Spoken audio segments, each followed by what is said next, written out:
Presiden Joko Widodo meninjau perkembangan proyek lumbung pangan atau food estate di Kabupaten Humbang Hasundutan, Provinsi Sumatera Utara. Kawasan lumbung pangan di Sumatera Utara meliputi lahan seluas 30.000 hektar dan tersebar di sejumlah kabupaten seperti Humbang Hasundutan, Pakpak Barat, Tapanuli Utara, dan Tapanuli Tengah. Horas, Balige Akademi dari tepian Danau Toba yang indah. Oke, kita bahas lagi ya footage state yang gagal, ya footage state yang diinisiasi oleh Luhut Binsar Panjaitan dan Joko Widodo di Humbang Hasundutan ya. Yang 215 hektar aja programnya yang ada di mana itu Desa Ria-Ria, ya Humbang Hasundutan aja gagal. 215 hektar itu ya sebagai percontohan saja pun sudah gagal. Ya, jadi padang ilalang nggak terurus 80%, nggak jelas ya hasilnya gagal. Tetapi 2 hari sebelum Joko Widodo berhenti atau selesai menjadi presiden ya 20 Oktober 2024, nah keluarlah Perpres ya tanggal 18 Oktober 2024 justru mengekspansi ya footage state itu di Humbang Hasundutan dan lainnya gitu ya. Inilah Perpresnya ya. Perpres nomor 131 tahun 2024. Ya, ini ditandatangani, diundangkan oleh Joko Widodo. Nah, inilah dia ya untuk apa nanti footage state yang sampai berapa puluh ribu hektar, 30.000 atau berapa itu ya. Inilah ya, padahal yang sebelumnya saja nggak jelas hasilnya, tetapi ya inilah ya tanggal diundangkan ini ya membentuk Badan Otorita Footage State Sumatera Utara 18 Oktober 2024 sudah gagal pun masih mau diekspansi. Gimana ini? Mau menebang hutan kalian mau mendapatkan kayunya saja, setelah itu ujung-ujungnya jadi sawit mungkin ya, atau jadi tambang gitu mungkin otak mereka ya. Kok bisa yang ada aja 215 hektar sudah berantakan, 80% nggak jelas, padahal sudah pada saat acara pembukaan kayak big mouth semua ya, ini akan menjadi lumbung pangan, bla bla bla bla bla, itu Luhut Binsar Panjaitan itu. Dia menurut PP 131 tahun 2024, kita lihatlah cakupan wilayahnya nanti. Ya, ini dia. Nah, ini ya pasal 20 cakupan kawasan, pasal 22. Untuk pertama kali pada saat peraturan presiden ini berlaku, cakupan kawasan footage state Sumatera Utara seluas 5.913 hektar. Pengelolaannya dikoordinasi oleh Badan Otorita Pengelola Kawasan Footage State Sumatera Utara. Padahal yang 215 hektar aja nggak jelas, ditambah lagi 5.900. Terus cakupan kawasan footage state Sumatera Utara yang dikembangkan sampai dengan seluas 15.057 hektar. Terletak di wilayah Kabupaten Humbang Hasundutan, Kabupaten Pakpak Barat, Kabupaten Tapanuli Tengah, dan Kabupaten Tapanuli Utara. Cakupan kawasan footage state Sumatera Utara sebagaimana dimaksud pada ayat 1 dan 2 meliputi tanah negara, tanah hak, dan kawasan hutan. Mau ditebang lagi hutan-hutan itu oleh Luhut Binsar Panjaitan ini. Mungkin dia berlomba-lomba ya, ingin menguasai lahan di Sumatera Utara seperti Sukanto Tanoto dengan PT Toba Lestari itu yang menguasai lahan sekitar Danau Toba itu sekarang 167.000 hektar ya. Sebelumnya 200 ribuan, sekarang 167.000 hektar. Satu orang menguasai lahan HGU. Ya mungkin ini juga ini. Nanti jadi HGU, terus tiba-tiba nanti jadi sawit, jadi tambang, dan lain-lain. Karena yang 215 hektar aja terbengkalai. Bagaimana kita percaya menyerahkan kepada Badan Otorita Footage State ini ya, yang diinisiasi oleh Luhut Binsar Panjaitan dengan 15.000 hektar itu? Ya pasti nggak jelas lah. Yang kecil aja dikasih nggak jelas, apalagi yang besar. Ini dibentuk, Badan Otorita ini dibentuk 18 Oktober 2024, 2 hari sebelum Joko Widodo selesai jadi presiden, kayak terburu-buru kali ya dibuat Perpres ini ya. Nomor 131 tahun 2024. Ya, ayat 4-nya dari pasal 22 ini, tanah negara meliputi dimaksud pada ayat 3 huruf A, meliputi tanah yang sejak semula berstatus tanah negara atau tanah yang berasal dari pelepasan kawasan hutan. Jadi karena mentang-mentang nggak disentuh oleh orang Batak di sekitarnya, langsung dikuasai negara dan langsung diancak di situ. Ini tanah negara, padahal karena nenek moyangnya orang Batak yang nggak menyentuh itu jadi pemukiman atau ditebe untuk suban atau yang lainnya ya, untuk kayu bakar. Memang ada filsafat leluhur untuk mempertahankan wilayah-wilayah itu sebagai sumber air, langsung diklaim sebagai tanah negara. Ya, akhirnya inilah mau dijadikan footage state yang bakal gagal. Nggak ini yang nggak kapok-kapok. Luhut Binsar Panjaitan ini merusak ya. Kawasan hutan sebagaimana dimaksud pada ayat 3 huruf C meliputi kawasan hutan yang dikelola dengan skema perhutanan sosial. B. Kawasan hutan yang dapat dilepaskan untuk pembangunan footage state. Nah kan, ujung-ujungnya menambang hutan lagi. Sudah kering, udah gundul semua kawasan hutan di Danau Toba dibuat oleh Sukanto Tanoto lewat PT Toba Lestarinya itu. Mau ditambah lagi kerusakan hutan itu oleh Luhut Binsar Panjaitan ini ya. Luar biasa. Aduh. Kok gini lah si Luhut ini, gak sayang sama apanya ya, sama kawasan hutan di daerah Sumatera Utara. Padahal tempat kampung lahirnya. Aduh, parah naik. Nah, inilah ya di Tempo cerita sedih kegagalan footage state Sumatera Utara. 80% lahan kini terlantar ya. Tidak hanya di Kalimantan Tengah, footage state di Sumatera Utara juga mengenaskan. Ada 80% lahan terlantar. Inilah di Desa Ria-Ria, Kecamatan Polung ya, Kabupaten Hubang Hasundutan, Sumatera Utara yang terbengkalai menjadi semak belukar. Ya inilah dia ini ya. Terus kayu-kayunya kemana lah kemarin itu, jadi duit.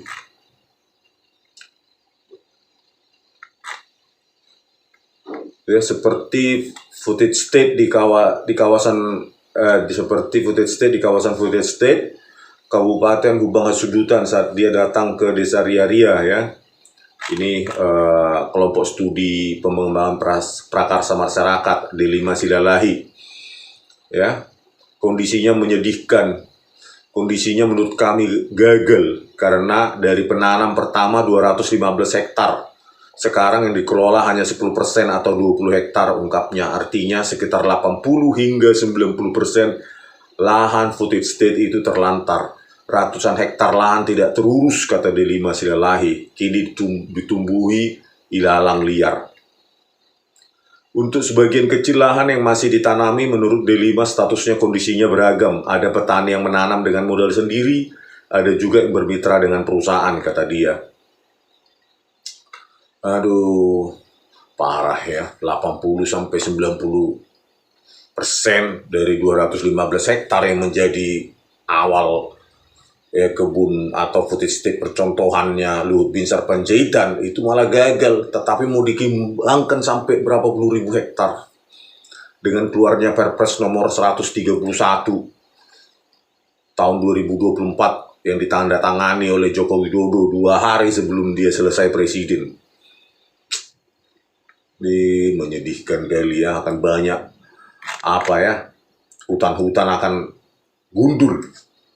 Terus ini juga ada berita ya tentang setelah footage state gagal total, gagal dalam proyek pencontohan ya, pemerintah akan memperluas footage state di Sumatera Utara, hutan alam dan tanah adat terancam.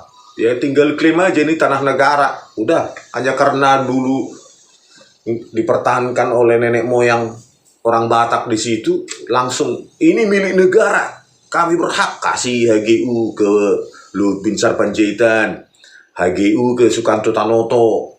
Enak kali negara ini ya, mirip kayak penjajah, memang penjajah. Alih-alih menghentikan program food estate atau lumbung pangan setelah kegagalan di Hubang Hasundutan. Pemerintah justru berencana memperluas proyek tersebut di 3 kabupaten lain di Sumatera Utara. Untuk menambah 15.000 hektar lahan lumbung pangan, pemerintah mencadangkan hutan seluas 34.000 hektar di wilayah Pak Barat, Tapanuli Utara, dan Tapanuli Tengah. Jadi 15.000 hektar ini hutan ini akan habis lah ini dalam beberapa tahun terakhir kalau Perpres ini tidak dicabut oleh Prabowo Subianto ya. Udah gagal kok masih diteruskan. Ya, sama saja kita misalnya ngasih duit, menginvestasi duit misalnya sama orang untuk membuat usaha A gitu yang kecil misalnya. Gagal. Masa kita kasih uang lagi lebih besar, kan bodoh itu. Mentang-mentang uangnya bukan uangnya kantong sendiri ya. Uang rakyat. Seharusnya pemerintah belajar dari kegagalan program food estate hortikultura di Desa Ria-Ria, Kecamatan Polung, Hubang Hasundutan. Menurut pantauan kelompok studi dan pengembangan prakarsa masyarakat, 90% lahan percontohan lumbung pangan sekitar 215 hektar tersebut kini terbengkalai dan ditumbuhi semak liar.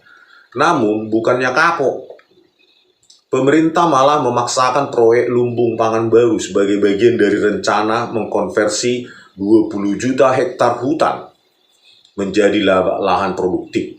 Bayangkan ya, proyeknya Prabowo Subianto nanti 20 juta hektar lahan hutan yang akan dibebet habis sehabis-habisnya. Jangan ditinggalkan untuk generasi ke depan Pak Prabowo Subianto. Habiskan semua jadi sawit, tambang, dan lainnya. Kasih semua ke Eka Cipta Wijaya, Sukanto Tanoto, Luhut, dan lainnya, Erick Thohir. Kasih semua Pak, biar habis. Seperti diutarakan Menteri Kehutanan Raja Juli Antoni ya. Inilah Menteri Kehutanan yang nggak ada dasar-dasar studi kehutanan. Raja Juli Antoni, saya baca di Wikipedia ini belajar ilmu agama. Nggak tahu apa kaitannya ilmu agama dengan kehutanan. Atau mungkin dia belajar ilmu agamanya di hutan, ya, jadi tahu kehutanan, kita nggak tahu. Kenapa ditunjuk oleh Prabowo Subianto ini jadi Menteri Kehutanan, ya. Alasannya apa nggak jelas, atau cuma bagi-bagi kue ya dari PSI atau partai-partai lain. Di Desa Ria-Ria terdapat banyak alasan untuk menghentikan proyek lumbung pangan. Petani padi, pekebun kopi, pemetik andaliman, dan penyadap kemenyan dipaksa menanam bawang merah, bawang putih, dan kentang yang tidak sesuai dengan keahlian mereka. Hasilnya pun mengecewakan. Beberapa petani yang menanam 4 ton benih hanya mampu memanen 2 ton. Benihnya 4 ton, panennya 2 ton.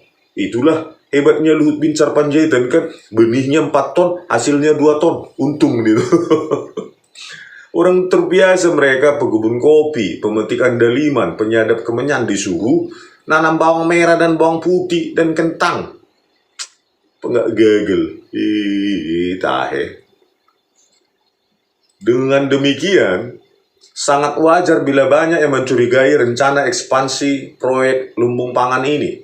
Berdasarkan penelusuran majalah ini ya, Tempo, ekspansi proyek food estate berpotensi menghancurkan hutan alam yang masih terjaga serta merambah tanah masyarakat adat yang telah lama memperjuangkan pengakuan hak mereka. Pemaksaan ekspansi food estate bermula 2 hari sebelum lengsernya Joko Widodo dari kursi presiden. Itulah ya tadi ya, Perpres nomor 131 tadi itu tahun 2024. Pada 18 Oktober 2024, Jokowi menandatangani peraturan Presiden nomor 131 tahun 2024 tentang Badan Otorita Pengelola Kawasan Food Estate Sumatera Utara. Pembentukan Badan Otorita Food Estate ini adalah prakarsa Luhut Binsar Panjaitan, Menteri Koordinator Kemaritiman dan Investasi pada saat itu. Inilah orang, ya, udah gagal pun masih mau ekspansi. Manusia, aduh, baik. Besiga udah terus. berlubah-lubah do Sukanto Tanoto merusak lahan, merusak hutan. Bau konflik kepentingan pun segera terasa. Badan Otorita berencana menggandeng lembaga penelitian dan penyedia bibit unggul bernama Taman Sains Teknologi Herbal dan Hortikultura yang pengelolaannya diserahkan kepada Institut Teknologi Del, perguruan tinggi milik Yayasan Del, tempat Luhut menjabat Ketua Dewan Pembina. Nah, inilah Yayasan Del, ya. Itu ownernya Luhut Binsar Panjaitan. Nah, inilah konflik kepentingan ini. Badan Otorita tadi itu yang dibentuk 2 hari sebelum Joko Widodo lengser. Inilah, ya, bekerja sama lembaga penelitian Institut Teknologi Del yang ownernya adalah Luhut Binsar Panjaitan. Nama lo ngapain nanti? Pamorang dulu. Yang mencurigakan, Institut Teknologi Del tidak memiliki kaitan langsung dengan tanaman herbal dan atau hortikultura, bukannya itu IT ya? Tahu lah itu.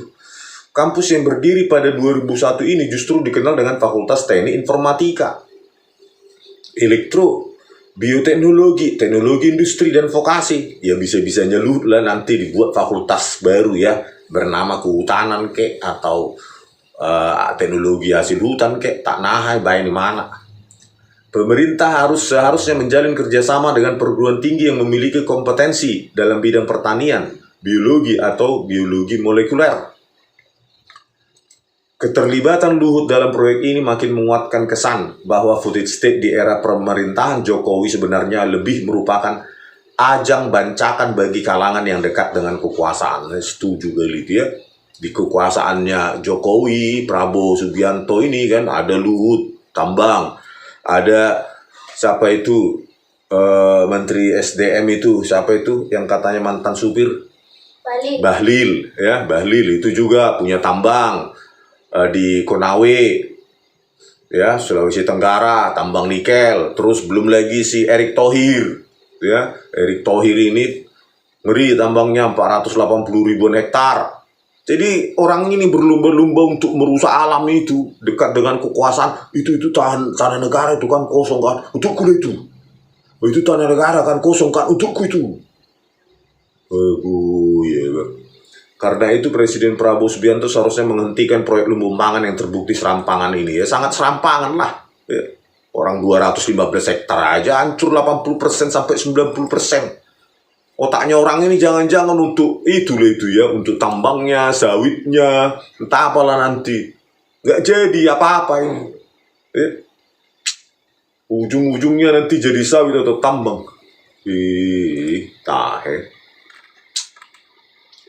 Pemerintah baru semestinya berhenti menambah kerusakan yang dibuat pemerintahan sebelumnya. Yakinlah bahwa ketahanan pangan sejati hanya dapat tercapai melalui perdebatan semua pemangku kepentingan dalam industri pangan dengan mengutamakan kepentingan petani sebagai pihak yang paling terkena dampak. Ya kita tunggulah ya kalau Prabowo Subianto ini masih melanjutkan merusak hutan ya untuk memenuhi hasrat kekuasaan, kerakusan para elit-elit orang-orang ini ya untuk menambah lahan-lahan HGU-nya dengan cara ya footage state lah ya. Nah, 2 juta hektar nanti khususnya di Papua juga nanti itu dihabisi itu hutan-hutan itu oleh Prabowo Subianto. Dengarkan suara rakyat, Pak. Ya. Kalau gagal lagi ya di Kalimantan Tengah pun proyek Anda gagalnya footage state itu. Kalimantan Tengah, Kabupaten apa itu Kapuas. Ya, yang harusnya tanam ubi, singkong jadi jagung dalam polybag. Itu aja kan sudah ditertawakan dunia itu. Sampai bingung peneliti dunia. Kok bisa ini tanam ubi tumbuhnya jagung dalam polybag? Kan itu sangat advance itu kalau bisa itu secara molekuler mungkin. Hebatnya Anda itu. Oke, sampai jumpa di video kami selanjutnya. Oras.